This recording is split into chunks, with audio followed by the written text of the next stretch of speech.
The purpose of this armature was to allow us to do all of the hard work of animating our character with a whole series of simple shapes. At the end of this animation, this character is going to transform into something of your choosing. So it's now time to start drawing on top of the armature and applying a custom skin, if you will, a custom character on top of your animation. And it's really easy to do this. This entire process has been a blueprint because now we know exactly where all the arms and the legs and everything, all the parts and pieces need to move to create the illusion of life, to create the illusion of movement. And now we can take that framework, take that blueprint and draw on top of it. And this is exactly how animators have been doing this for generations, right? This is not a new technique. It's the fastest way to get us to that believable result without having to draw a custom character a bazillion little times. If you think about it, these custom characters are going to be individual pieces of artwork that could take 20 or 30 minutes just to make one drawing if it's really complex. Well, we only want to draw that complex character one time. That investment in time is something that we need to be mindful of, and we don't want to redraw these custom characters when we discover that there's a problem with the motion. Well, we've already figured out that the motion is exactly the way we want, and we know with great certainty that this investment in time is going to be worth it. Let me show you a couple tricks here that are going to help you out. I'm not going to go through the entire creation of this character, but there's a couple ideas that I definitely want to make sure that everyone's aware of. First and foremost, lock all of your armature layers. Don't risk at all anything to these armature layers, okay? If these are the blueprint for your success, keep them all in their original locations, don't change their orders, and lock them all down. If it helps, you can certainly go in and change the materials a little bit to make it a little bit easier for you to see your animations, but in every sense, this is the blueprint for movement, so we don't want to mess anything up.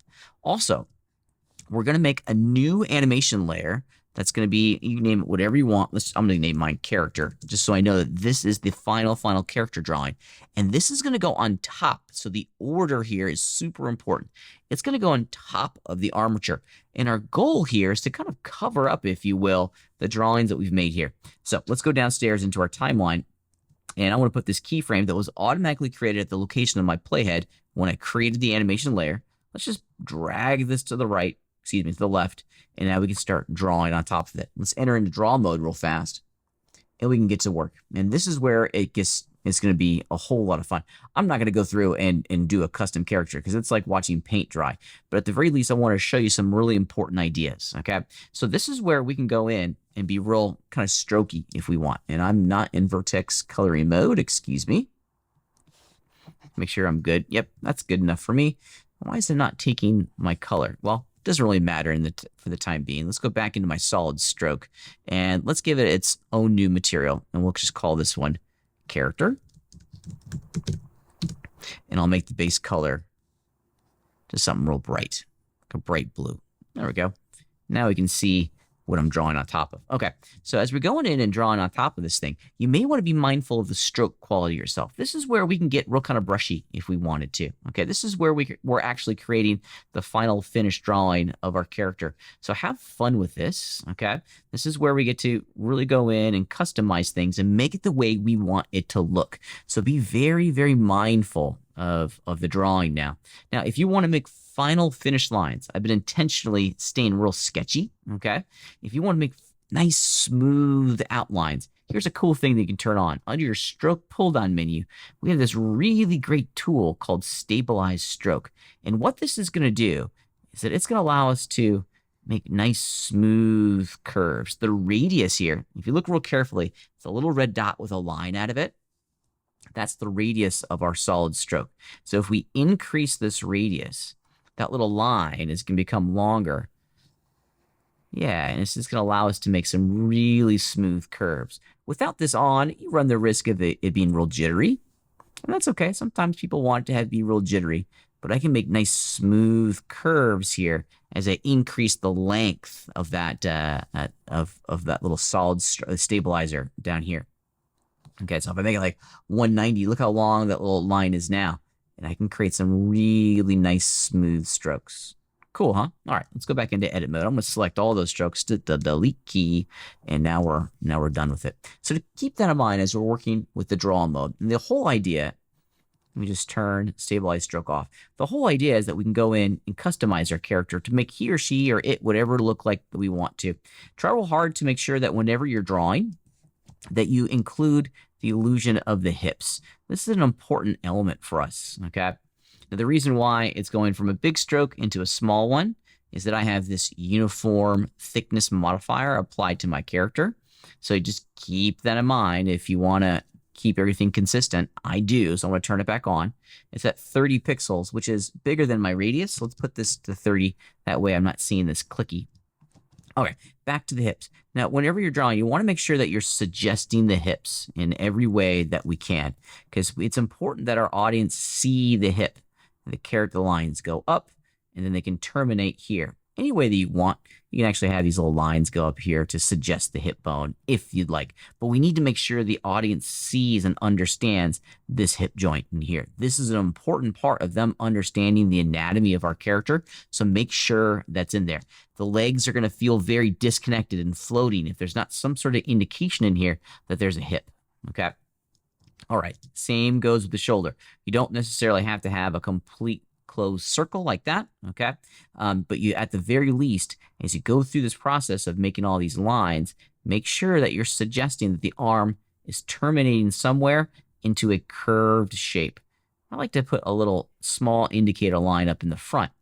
That way, I'm telling the audience there's a small bulge there.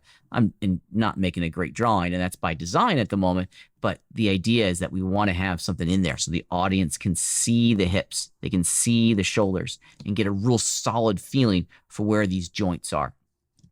Same with the elbow. You don't need to have a circle. Actually, all these joints I hope to disappear inside of the final drawing itself, so you're free to go in and just start sketching on top of this and making it look the way you want it to look. Now, a couple things that will help, okay, when doing all of this. This uniform thickness modifier is really, really great.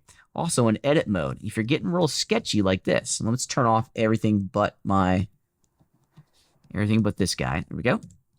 Now, don't forget that we probably want to start closing these ends together a little bit here. See how we have multiple strokes? Excuse me. Apologize. Zoomed way too out. We'll do it down here.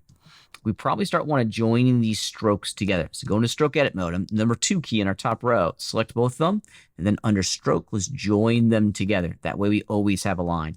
Start cleaning up this as much as you can. These little overhangs are real easy to edit inside of draw mode. Just grab the eraser tool, and the eraser tool is just going to delete the vertices and the colors that are associated with them. The strength is at 50% right now, and my radius is way too small. It's not grabbing the vert. But clean that up as much as you can. It really is going to help. You can also go in if you have rogue verts that are sitting inside of your drawing. Let's see. Let's start joining these two together. Command J. There we go. Go into vert mode. If you have a rogue vert that's sitting out there like that, there's nothing that says you can't. Let's do it. This one. There's nothing that says that you can't go in, move the verts around. You can even dissolve them. Don't forget, you can hold down the X key or tap the X key and dissolve the vert, and that will clean up some of these little things. In addition, don't forget about our sculpting tools, because if all the verts are joined, and we can definitely jump into sculpt mode and start smoothing this out. And this is where it becomes really powerful very quickly, because we can take these really complex, kind of really sketchy lines. If we join them together, we then can smooth them out and create something that works and looks really neat. Let's just join these together. Let's see if we can do all of them at the same time. Command J. Yeah, it didn't work the way I thought it was going to, but we certainly could go in and do those. Command J, join those together. Let's see, I'm not entirely sure if this one's needed anymore. Let's just delete all of those points. And then these two I'll join together as well. And then I'll go back into my sculpting tab, my sculpting mode, excuse me, and I can just smooth those out. See how awesome that is? So we are in complete control here on how all this is going to work together. Draw on top of it, join the curves, smooth them out, edit the curves. It's going to make a big impact. It doesn't have to be as wild and erratic as we see over here. A simple join, running into sculpt mode and smoothing it out will make it nice and smooth. The quality of our artwork at the end of the day is really going to have a direct impact on our audience's understanding of the movements. If everything is all jittery and is always kind of pulsating, the audience is going to feel like this character has had maybe too many cups of coffee that day. So spend some time, work on the strokes, sculpt them, join them together, make the final finished polished artwork as beautiful as you can, and the animation that you'll create is going to be quite wonderful.